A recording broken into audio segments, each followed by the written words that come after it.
Next up at UFC Vegas 90, we have Court McGee taking on Alex Morono. Discharge. That's what I was thinking of. Discharge. Oh, shit. Court McGee, tried and true vet, 21-12 in his career. He is 2-3 in his last 5, though, and he is riding back-to-back losses. He's taking on Alex Morono.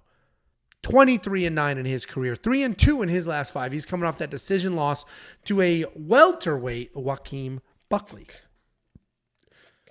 Oh, yeah, that's right. He was your failed lock of the week that week, was he not? Fucking Alex. Well, that loss holds up because Buckley's been finishing dudes. That is true. Alex Morono's title shot inbound. Here we go. There we go.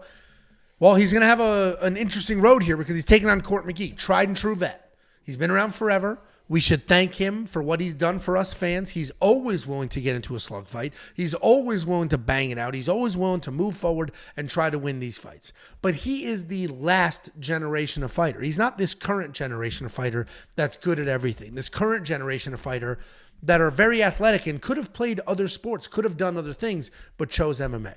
Court McGee is a throwback to when you didn't need to be particularly athletic. You didn't need to have natural gifts. You could just work really hard, be really tough, and make a career for yourself. And that's who Court McGee is. I don't think anything he has was easy. I think he has to work his ass off for everything. I don't think he's just naturally gifted. He's very tough. He comes forward, and he's turned into a bit of a wrestler over these last few years with 9 takedowns and 21 minutes of control time in his last 4 fights. But he is older. His chin is starting to finally give out on him, and he was just knocked out early by Matthew Brown. He's taking on Alex Morono. What is so funny?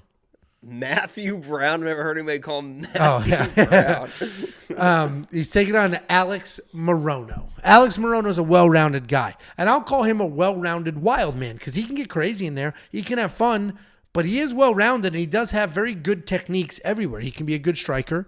His grappling is very good. It's underappreciated for sure, but he can get wild. High-level black belt who doesn't use his wrestling as often as you would want him to, considering his grappling credentials. He does, however, do a nice job of working in a takedown if he needs to. He won't do it if he's having some success striking. He will do it if he's on the wrong side of some of those exchanges. He is coming off that loss to Joaquin Buckley, where he was just a step behind that entire fight.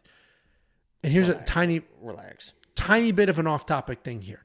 In my quick picks, or no, it was in the fight recap for UFC Atlantic City, I said I thought Joaquin looked amazing. He looked fast. His movement was incredible. And there were multiple comments saying that his movement was trash and he looked awful.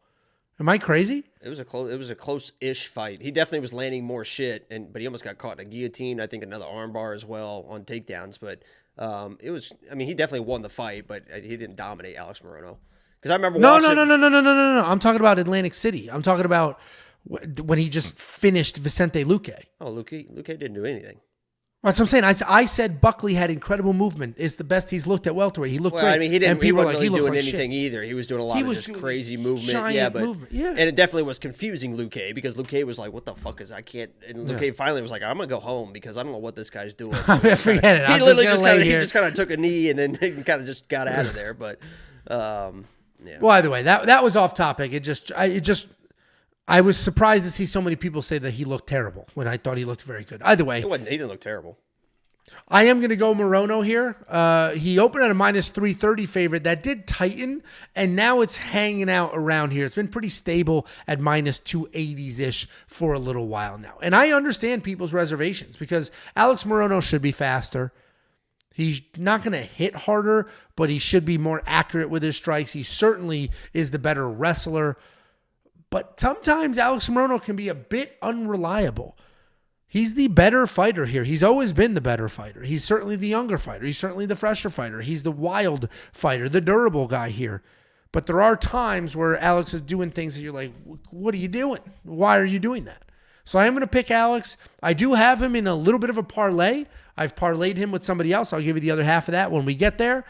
But Court McGee could just move forward, being tough and old, and just dad his way to a win here. What do you think, Jakey boy? Yeah, I don't know if he's going to do that. Alex Morono, to your point, does kind of, I mean, he has one of the greatest quotes of all time where he's like, I like to stand and bang like the good Lord intended. This guy is a third-degree black belt that's just like, I don't think I'm going to grapple. I mean, he literally, if he just went to just like, if he just had some good takedowns and just used all his grappling abilities, he might honestly be like a top 10, top 5 dude in this division. But he's like, yeah, it's kind of boring to me, so I just like to stand and bang and see what happens. And he has fun doing it, and God bless him for it. And I love Alex Morono. He was my lock of the week versus Buckley because I thought that he was just a better fighter than Buckley. I still don't think Buckley is that great of a fighter, but his movement, his athleticism is going to win him a lot of fights. I thought Morono was going to be able to get in, catch him in kind of those moving exchanges, and if it went to the ground, you saw how dangerous he was. I mean, he almost got Buckley just really, really quickly. So Court McGee, to win this fight, is going to have to just kind of hold Alex Morono against the cage. But when you're out against the cage on Alex Morono, he literally will just kind of reach over your head, grab that guillotine and threaten it, and might even fucking get it. So you can't even really do that. Alex Morono should be the better striker. He is a very underrated striker. He's got that tippy-toe style in and out. Yeah. He definitely does get hit, right, with that in and out banishing style. If you're going in at the wrong time, he could get knocked out. But, I mean, he is the better fighter here. He's got all the ways in the world to win, either in the striking, touching. He might be able to knock out Court McGee. Court McGee was just flatline in his last 2 fights, or he can get a submission if Court McGee tries to wrestle a little bit too heavy. So Alex Morono is the pick here. Obviously, it's fighting, so anything can happen, but I like Morono here. The great White Alex Morono. The great White. That is a wild, like, great White. It's wild how you just change the inflection on one word. Great White. Oh, he's a shark. You change inflection. Great. Yeah, you change the inflection on one word there, and all of a sudden this guy's a sheet. That's like in Django, where he's like, we're going to go to the parlor and eat white cake. It's like, oh, okay. So, I mean, we're both on the same side here. Do you trust him enough to bet on him to do stuff with it, or you're worried about that line and some of the decision making? You know, if it keeps coming down, I mean, I'll definitely going to keep an eye on it. But yeah, I think he's decent enough to bet regardless. Yeah, I have him in that parlay. Actually, let me go back to this slide real quick. This is the stat I'm talking about. 0.34 takedowns per 15-minute average.